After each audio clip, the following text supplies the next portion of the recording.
Hello viewers, we are here at Nick Presents India Kids Summit Season 3. I have with me right now Miss Pancham Lillaney ma'am over here.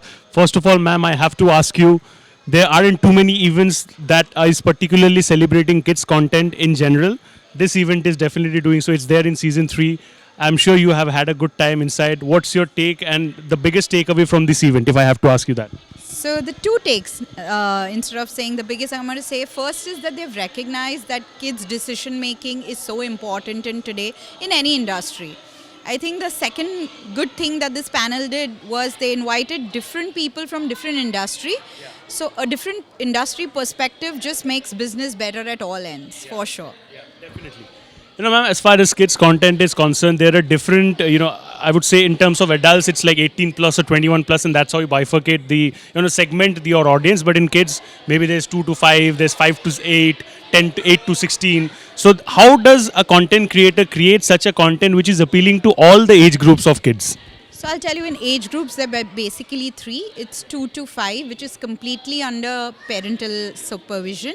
The second group is 5 to 11, which has an individuality, but are still, some part of it is under parental supervision. After 12, the kids have their mind of their own, I may say. So it's normally when you create, for these 3 different groups, it is keeping this in mind. That's the major, because today, like we say, a kid gets a family to the decision making. Similarly, the parents also get the kid to a decision making in any buying or promotion distribution. So.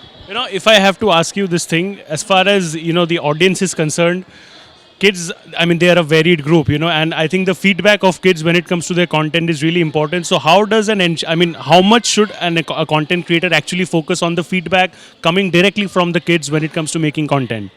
So like I say, today's kids are more mature than the kids were in the last 2 generations. They know exactly what they want. They know exactly how much they're going to use it. I believe the feedback from the kids is very important. It helps us shape our campaigns, at least when you're targeting kids.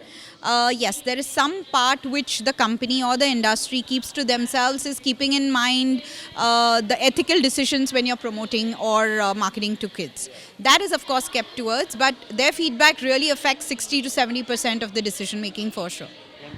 Last question, ma'am, before I let you go. Everybody's talking about virtual reality. Everybody's talking about Metaverse. How do you see Metaverse integrating with kids' content in the future? Metaverse in coming times, like I said, online and offline marketing were, in a tug of war earlier, but today everybody recognizes the need of hybrid, for success. Similarly, I believe Metaverse will, I won't say a major part, but will be a very specific focus part.